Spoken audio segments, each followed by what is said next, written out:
Good evening, dear students. Today we are going to learn the first chapter of class 11, that is sets. So what is set? The definition of set is a well-defined collection of objects. It is denoted by the capital letters just like A, B, C, X, Y, Z.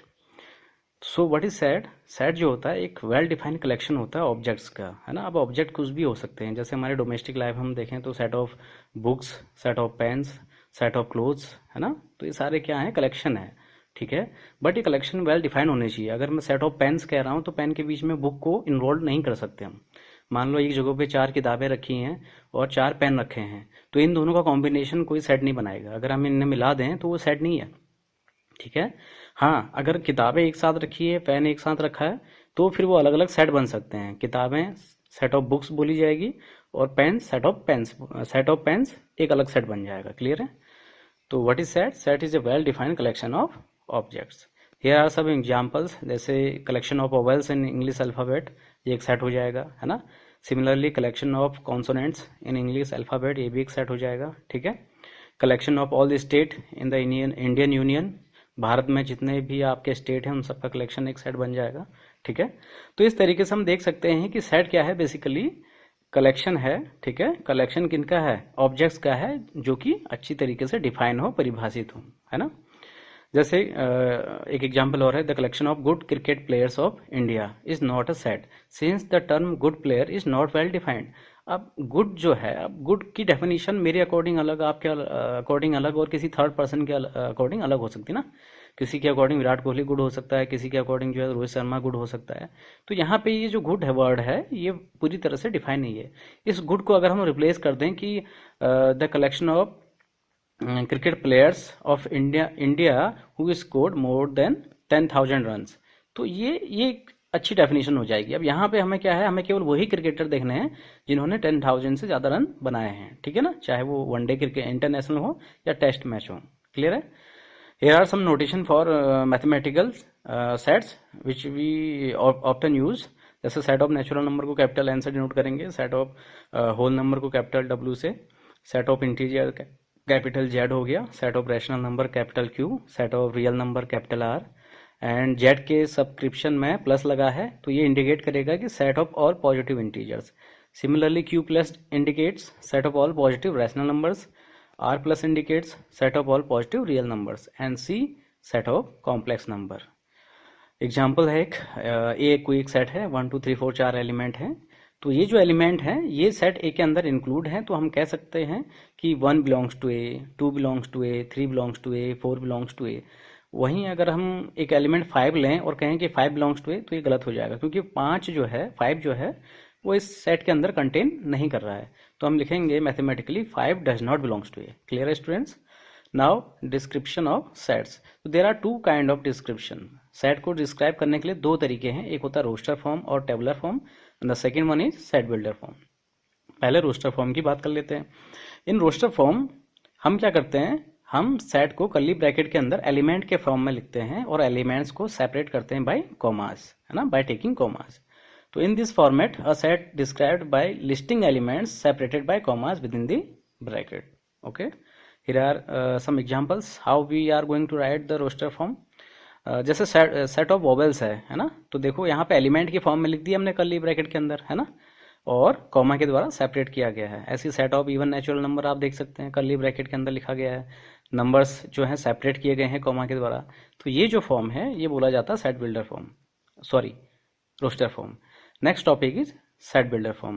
In this form, a set is described by characterizing property Px of its element x, where this indication read as such that का मतलब इस प्रकार है, and property is written within the bracket. क्या होता है set builder form में बच्चों? यहाँ पे हम जो भी एलिमेंट्स हैं उनको हम क्या करते हैं कि स्टेटमेंट के रूप में या एक प्रॉपर्टी के रूप में लिखते हैं ना। जैसे एन कोई एक सेट है, सेट ऑफ नेचुरल नंबर। अगर मुझे इसे रोस्टर फॉर्म में लिखना होगा तो मैं कैसे? मैं इनके एलिमेंट्स को लिखूंगा ना, 1 2 3 डैश डैश डैश। बट अगर मैं इसे रोस्टर फॉर्म में लिखूंगा तो मुझे एक स्टेटमेंट के रूप में लिखना होगा। कैसे? तुम देख सकते हो यहाँ पे, जैसे N equal to x such that X belongs to N लिखा हुआ ना, जहाँ एक्स क्या है? एक्स है, एक्स कोई एक एलिमेंट है, सच दैट इस प्रकार है कि x belongs to n, x जो है नेचुरल नंबर है। दूसरा एग्जांपल देख सकते हैं आप सेट ए का, 1 2 3 4 5 6 7 8 एलिमेंट है, तो मैं लिख सकता हूँ x such that x belongs to n and x is less than equal to a। x क्या है? एक नेचुरल नंबर है जो 8 के बराबर और 8 से छोटा है। तो हम जानते हैं नेचुरल नंबर 1 से स्टार्ट होता है, ठीक है, और 8 तक जाएगा। क्लियर है? तो कुछ एग्जांपल्स हैं। एक एग्जांपल यहाँ पे लिया गया है रैशनल फॉर्म में। यहाँ पे नंबर जो है रैशनल नंबर्स के फॉर्म में लिए गए हैं, ठीक है, 1/2, 2/3, 3/4 टिल 8/9। तो हम कैसे लिखेंगे इसको? a equal to x such that x equal to n upon n+1।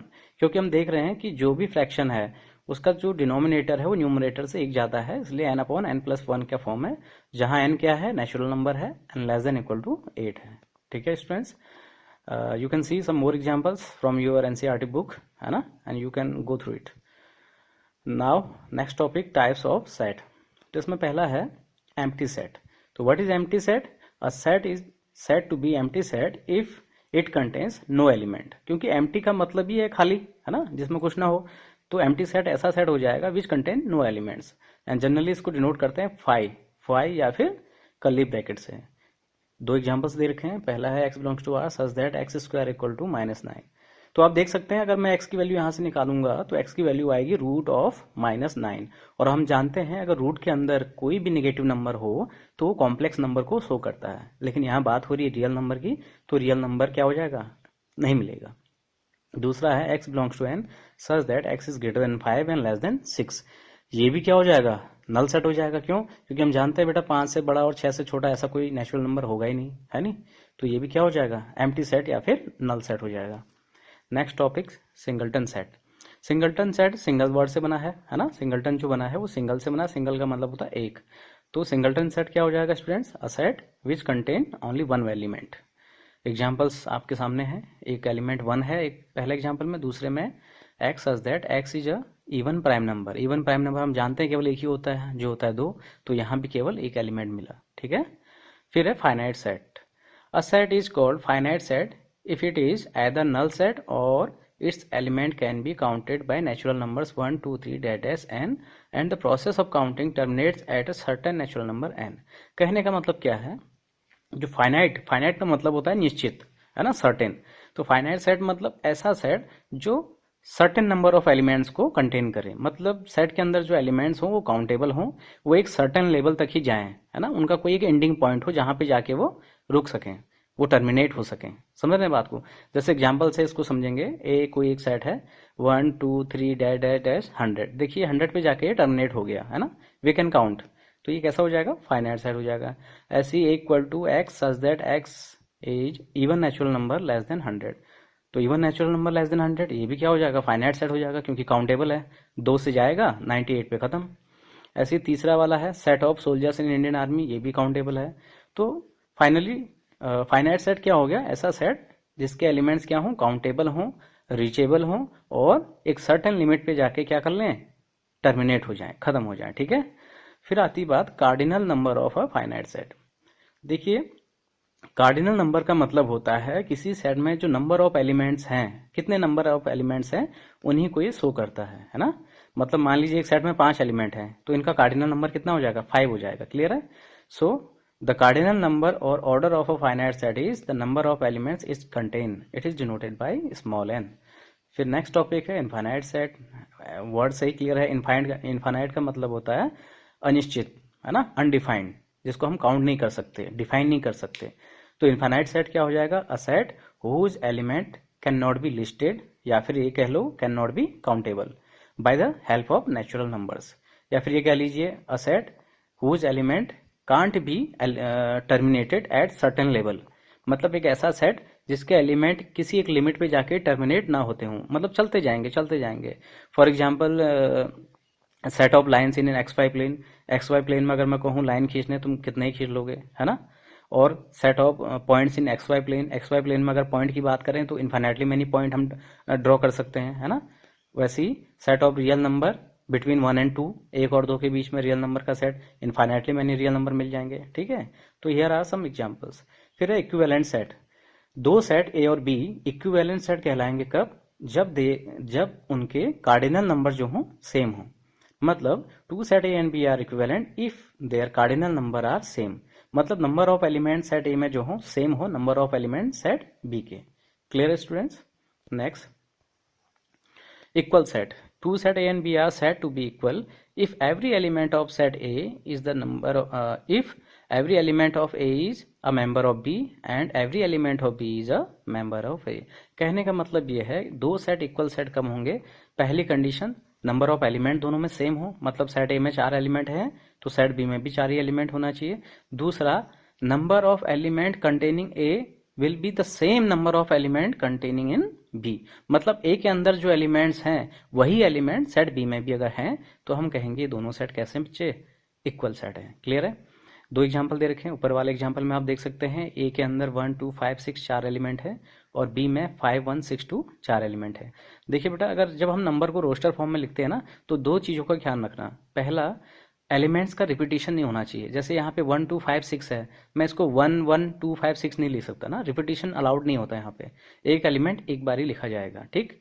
दूसरी कंडीशन क्या होती है कि जो सीक्वेंस है ये मैटर नहीं करता। While we are going to write the set in roster form, then repetition is not allowed, but sequence is not a matter of concern। मतलब सीक्वेंस से कोई फर्क नहीं पड़ता। आप चाहें तो एक को पहले लिखें, आप चाहें तो दो को पहले लिखें, एक को बाद में लिख लें। सीक्वेंस यानी ऑर्डर का कोई इम्पैक्ट नहीं पड़ता। दूसरी एग्जांपल में देखिए आप, ए के अंदर 3 एलिमेंट है 1 2 3 और बी के अंदर 4 एलिमेंट है 0 1 2 3, तो वैसे ही सेट इक्वल नहीं होगा क्योंकि एक जगह 3 एलिमेंट है एक जगह 4 एलिमेंट है। ऊपर से 0 जो है बी में कंटेन कर रहा है लेकिन ए में नहीं कर रहा है, that's why the set A and B are not equal. फिर नेक्स्ट टॉपिक आता है बच्चे subsets. Let A and B be any two set. If every element of set A is an element of B, then A is called the subset of B। कहने का मतलब ये है कि अगर A और B कोई दो सेट दिए हुए हैं हमें और ऐसी कंडीशन हो कि सेट ए के जितने भी एलिमेंट हैं, है ना, एवरी एलिमेंट कह रहा है, यानी सेट ए के जितने भी एलिमेंट हैं वो सारे एलिमेंट सेट बी के अंदर कंटेन हो रहे हों, तब हम कह सकते हैं कि ए जो है बी का सबसेट है। अगर ऐसी कंडीशन नहीं बननी है तो सबसेट नहीं होगा। फिर एक कंडीशन आती है number of total number of subset. अगर एक कोई सेट ए है उसमें एन एलिमेंट है तो नंबर ऑफ सबसेट कितने हो जाएंगे? उसके नंबर ऑफ सबसेट हो जाएंगे 2 raise to the power N. Clear है? जैसे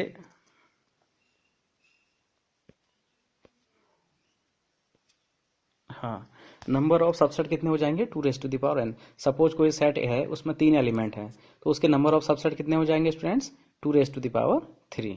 ठीक है। यहाँ एक एग्जाम्पल दे रखा है, पहले देखा है सबसेट ऑफ रियल नंबर। तो हम जानते हैं रियल नंबर के सबसेट नेचुरल नंबर है, होल नंबर है, इंटीजर है, रैशनल है, इरेशनल है।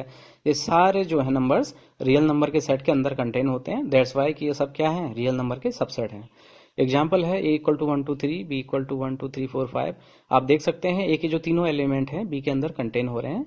That's why A is the subset of B. Next, A एक सेट है जिसमें 3 एलिमेंट हैं। कह रहा है how many subset A can have. तो हम जानते हैं फार्मूला, अगर किसी सेट के अंदर एन एलिमेंट हैं तो उसके subset 2 raise to the power N होंगे। यहाँ पे एलिमेंट 3 है तो 2 raise to the power 3, that is 8 subset हो जाएंगे। Next example, consider the following set 5 A B C, है ना, ये सब सेट दिए हैं। कह रहा है इंसर्ट द करेक्ट सिंबल। अब ये सिंबल क्या है? सबसेट है और सबसेट नहीं है, ये सिंबल इसके दिए हैं। तो हमने देखना है, पहला कंडीशन है 5 डैश डैश बी। तो हम जानते हैं बेटा 5 जो होता है हर सेट का सबसेट होता है। दो चीजें ध्यान में रखिए, 5 subset of every set, first condition, और दूसरा every set is a subset of itself. Her set खुद का भी सबसेट होता है। और दूसरी कंडीशन 5 जो है हर सेट का सबसेट होता है। तो इसके अकॉर्डिंग हम देखेंगे ये एग्जाम्पल, है ना। 5 जो है सबसेट हो जाएगा बी का। फिर कह रहा है A is not a subset of B. क्यों नहीं है बेटा? क्योंकि देखिए आप, ए के अंदर जो एलिमेंट 1 है 2 है वो बी में कंटेन नहीं हो रहा है ना, तो that's why A is not a subset of B. A is subset of C, yes it is, क्योंकि ए के जो दोनों एलिमेंट है सी में कंटेन हो रहे हैं। B is a subset of C, yes it is, क्योंकि एक बी के जो तीनों एलिमेंट है वो सी में कंटेन हो रहे हैं। ठीक है। फिर है A equal to 1 2 3, find all subset of set A. तो 3 एलिमेंट है तो नंबर ऑफ सबसेट हो जाएंगे 2 raise to the power 3, that is 8। अब सबसेट लिखने का तरीका कैसा होता है बेटा? सबसेट भी सेट की तरह कर्ली ब्रैकेट के अंदर लिखे जाते हैं। ठीक है। और एलिमेंट्स सिंगलटन सेट से स्टार्ट करते हैं, मतलब पहले एक एक एलिमेंट रखेंगे, फिर दो दो के पेयर में, फिर तीन तीन के पेयर में। तो देख सकते हैं आप, है ना, कर्ली ब्रैकेट के अंदर 1 हो गया, 2 3, फिर 1,2 1,3 2,3 5 और 1 2 3 वो सेट खुद, तो 8 सबसेट बन गए। ठीक है। फिर बात आती है पावर सेट की। तो पावर सेट इज नथिंग बेटा, power set is just the set of all subset of any set, है ना। किसी सेट के जितने भी सबसेट बन सकते हैं उन सभी सबसेट का जो कलेक्शन है या फिर जो सेट है वही उसका पावर सेट होता है। डेफिनेशन देख लीजिए, if A B any set then the collection of family of all subset of A is the power set of A. अगर मान लीजिए ए के अंदर 3 एलिमेंट हैं तो नंबर ऑफ सबसेट कितने हो जाएंगे इसके, 2 raise to the power 8, 3 that is 8। तो 8 सबसेट का जो कलेक्शन होगा वही उस सेट ए का पावर सेट हो जाएगा। ठीक है, यहाँ एग्जांपल दे रखा है, यू कैन वॉच इट, है ना। ठीक है, नेक्स्ट यूनिवर्सल सेट। तो यूनिवर्सल सेट क्या होता है बेटा, ऐसा सेट जो सारे सेट्स को अपने अंदर कंटेन कर ले, है ना, मतलब जो सबसे बड़ा सेट हो। जैसे रियल नंबर है, रियल नंबर यूनिवर्सल सेट का काम करता है। क्यों? क्योंकि रियल नंबर के अंदर नेचुरल नंबर भी आते हैं, होल नंबर भी रियल नंबर के अंदर आते हैं, है ना। Rational number, irrational number, integer, ये सारे क्या हैं, ये सारे यूनिवर्सल सेट के सबसेट होते हैं, है ना। तो यूनिवर्सल सेट क्या होता है, इन सभी को कंटेन करता है। तो a set that contain all sets in a given context is called universal set and generally denoted by capital U. Here are some examples. The set of all points in xy plane, है ना, xy plane में जितने भी point है वो सभी क्या हो जाएगा, यूनिवर्सल सेट हो जाएगा। फिर सेट ऑफ रियल नंबर बिल्कुल यूनिवर्सल सेट होगा। और यहाँ पे एग्जांपल न्यूमेरिकली दे रखा है, ए एक सेट है, बी है, सी है और एक सेट यू दिया है। आप देख सकते हैं कि ए, बी और सी ये तीनों सेट यू के अंदर कंटेन हो रहे हैं, है ना, हो रहे नहीं हो रहे हैं। इन ए, बी और सी, इन तीनों सेट्स के जो एलिमेंट हैं यू के अंदर कंटेन हो रहे हैं। डेट्स वाई कि यू जो है इन तीनों सेट के लिए यूनिवर्सल सेट का काम करेगा। फिर आता है नेक्स्ट टॉपिक हमारा इंटरवल। बेसिकली 2 प्रकार के इंटरवल होते हैं, एक होता है क्लोज इंटरवल, एक होता है ओपन इंटरवल। और जो तीसरा इंटरवल होता है वो इन दोनों के कॉम्बिनेशन से बनता है, उसको बोलते हैं सेमी ओपन सेमी क्लोज या फिर semi close semi open interval. तो पहले बात करते हैं हम क्लोज्ड इंटरवल की। तो let A and B any two given real numbers. A और बी कोई दो रियल नंबर्स हैं, कैसे हैं, such that A is less than B, जो ए है वो बी से छोटा है। Then the set of all real numbers x such that x is greater than equal to A and less than equal to B is called close interval. मतलब कहने का इसका ये है कि अगर ए और बी कोई दो रियल नंबर हैं, इस प्रकार है कि ए जो है बी से छोटा है, तब सारे रियल नंबर का set of all real number x जो है set of all real numbers को डिनोट कर रहा है। और एक्स कैसा है, एक्स इस प्रकार है कि एक्स जो है ए के बराबर और ए से बड़ा है और बी के बराबर और बी से छोटा है। कहने का मतलब ये है कि एक्स जो रियल नंबर को कंटेन करेगा वो क्या होंगे, वो ए और बी के बीच के रियल नंबर होंगे और ए और बी भी उसमें कंटेन करेंगे, है ना। क्योंकि क्लोज इंटरवल की कंडीशन में बेटा क्या होता है ना, ग्रेटर देन और लेस देन के साथ इक्वल टू भी लगा हुआ है ना। आप देख सकते हैं नोटेशन में, close interval A B equal to x belongs to R such that x is greater than and equal to A. X A के बराबर भी है और ए से बड़ा भी है, मतलब ए भी कंटेन होगा ना, एक्स की एक वैल्यू ए भी होगी। वहीं X is less than and equal to B, मतलब एक्स बी से छोटा भी होगा और बी के बराबर भी होगा। तो that's why it is a close interval. Graphical representation में आप देख सकते हैं, एक नंबर लाइन ड्रॉ करेंगे, उसमें जो लेफ्ट एरो है उधर को माइनस इन्फिनिटी से होगा, राइट एरो की ओर को प्लस इन्फिनिटी से होगा। मतलब ये इंडिकेट करता है कि ये लाइन जाते रहेगी आगे को। और जो interval close interval A B है उसको हम कैसे डिनोट करेंगे, ए जो है बी से छोटा है तो ए बी के लेफ्ट में जाएगा, है ना। और ए और बी दोनों के ऊपर जो है एक शेडेड स्पीयर हम दिखाएंगे। शेडेड स्पीयर का मतलब ये होता है कि एक्स जो है ए और बी दोनों वैल्यू को कंटेन कर रहा है और उनके बीच का पोर्शन वो भी आ जाएगा। क्लियर है स्टूडेंट्स। दूसरा एक एग्जांपल दे रखा है यहाँ पे, क्लोज इंटरवल -1, 2। तो इसको हमने एक्सप्लेन किया हुआ है, where X belongs to R such that x is greater than and equal to -1 less than equal to 2। मतलब यहाँ एक्स की कौन कौन सी वैल्यू हो सकती है रियल, एक्स जो है -1 और 2 के बीच की सारी वैल्यू को कंटेन करेगा और एक्स की वैल्यू -1 भी हो सकती है और 2 भी हो सकती है। ठीक है, तो पॉसिबल वैल्यूज ऑफ एक्स, अगर की एक्स की हम बात करें तो पॉसिबल वैल्यू क्या होंगी एक्स की, -1, -2 all interval all values between -1 and 2, है ना। तो ये है क्लोज इंटरवल की खासियत। अब बात करते हैं ओपन इंटरवल की। If A and B are any two real numbers such that a is less than b, then set of all real numbers satisfying the condition x is greater than a and less than b is called open interval। और mathematically इसको कैसे दिखाते हैं, open interval A B equal to x belongs to R such that x is greater than A less than B. मतलब यहाँ पे क्या होता है, जैसे क्लोज इंटरवल में क्या होता है कि जो एंड पॉइंट है ए और बी ये भी काउंट होते हैं एक्स की वैल्यू में, है ना। लेकिन यहाँ पे क्या होता है, ये काउंट नहीं होते, है ना। यहाँ क्या होगा, जो x की पॉसिबल वैल्यूज होंगी वो केवल वो इंटरवल होंगे a और b। a और b के बीच की जो वैल्यूज हैं केवल वही वैल्यू कंटेन करेगा x, है ना, a और b को कंटेन नहीं करेगा। That is the condition of open interval. Close interval में क्या था, a और b के बीच की वैल्यू को भी कंटेन कर रहा था x और a और b को भी कंटेन कर रहा था। बट यहाँ पे क्या होता है, यहाँ पे x केवल a और b के बीच की वैल्यू को कंटेन करेगा। ग्राफिकल रिप्रेजेंटेशन में आप देख सकते हैं a और b के ऊपर ओपन स्फीयर है। क्यों है ओपन स्फीयर, क्योंकि x can not have the value a and b, है ना, x की वैल्यू केवल a और b के बीच के रियल नंबर्स होंगे। नेक्स्ट, सेमी ओपन और semi close interval. Semi open semi close का मतलब एक ओर से ओपन और एक ओर से क्लोज इंटरवल, है ना।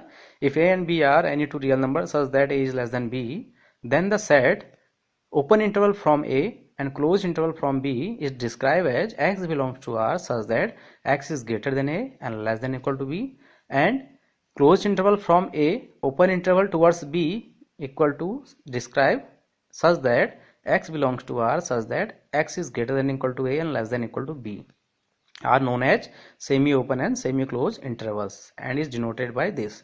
तो यहाँ क्या होता है, एक ओर का ब्रैकेट आपका क्या होगा, मान लीजिए अगर सेमी ओपन सेमी क्लोज की बात कर रहे हैं तो एक ओर से ओपन होगा, एक ओर से क्लोज इंटरवल होगा, है ना। पहले वाले डायग्राम में आप देख सकते हैं एक ही ओर को ओपन है तो एक ही ओर क्या है डायग्राम में ओपन स्फीयर है, और बी की ओर को क्लोज है तो बी के ऊपर कैसा है शेडेड स्फीयर है। दूसरे वाले डायग्राम में इसका अपोजिट है, एक ही ओर को क्लोज इंटरवल है, बी की ओर को ओपन है तो एक ही ओर को क्या है, एक ही ओर से जो इंटरवल है उसमें शेडेड स्फीयर है, क्योंकि x can have the value A, है ना, x ए की वैल्यू x ए वैल्यू ले सकता है क्योंकि क्लोज इंटरवल है एक ही ओर से, है ना, और b जो है x की वैल्यू कंटेन नहीं करेगा। तो यहाँ पे क्या हो जाएगा, b की ओर को ओपन स्फीयर हो जाएगा। फिर एक नोट है, the number b minus A is called the length of any interval. मतलब कोई भी इंटरवल आपको दे रखा होगा, चाहे वो क्लोज हो, ओपन सेमी क्लोज हो, तो जो डिफरेंस है उनके एंड पॉइंट्स के बीच का, उसी को हम क्या बोलेंगे, लेंथ ऑफ इंटरवल बोलेंगे ना। इंटरवल की लेंथ क्या है, एग्जांपल से हम समझ सकते हैं इसको। जैसे पहला एग्जांपल है x such that x belongs to r, x is greater than -4 and less than equal to 6। आप देख सकते हैं, देखिए x जो है -4 से बड़ा है, तो यहाँ पे x greater than -4, equal to की कंडीशन नहीं है ना -4 की ओर, तो -4 की ओर से कैसा हो जाएगा, ओपन इंटरवल हो जाएगा। वहीं x क्या है, लेस देन तो 6 है, साथ ही साथ इक्वल टू भी है, मतलब x की वैल्यू 6 भी हो सकती है, तो 6 की ओर से कैसा हो जाएगा बेटा, ये क्लोज इंटरवल हो जाएगा, है ना। और लेंथ क्या हो जाएगी इसकी, एंड पॉइंट क्या है इंटरवल के, -4,6, है ना, एंड पॉइंट क्या है -4 और 6 है, तो बड़े वाले में से छोटे वाले को सबट्रैक्ट करते हैं ना। ऊपर हमने देखा b माइनस ए था, जहां पे b क्या था, a से बड़ा था, तो यहाँ पे 6 जो है -4 से बड़ा है, तो क्या हो जाएगा 6 - 4, है ना, 6 - -4 दैट इज 10। 10 क्या हो जाएगी, इस इंटरवल की लेंथ हो जाएगी। तो इस तरीके से बाकी के एग्जाम्पल भी आप देख सकते हैं। क्लियर है students? So this is the topic, first part पहले चैप्टर का। सेकंड पार्ट सेकंड लेक्चर जो है नेक्स्ट वीक अपलोड कर देंगे। और अगर कोई भी आपका प्रॉब्लम होती है related to content, related to questions, तो आप मुझे जो है व्हाट्सएप के द्वारा या फिर कॉल करके मुझे पूछ लें, ठीक है। चैनल को सब्सक्राइब कर लें, लाइक करें, है ना, और क्या कहते हैं, जितनी भी ये कंटेंट है इसको आप पेयर कॉपी में जो है नोट करेंगे, और साथ ही साथ अपने एनसीईआरटी से जो एक्सरसाइज है 1.1, 1.2, 1.3 उसको करने का कोशिश करेंगे, है ना, with examples. Okay, thank you.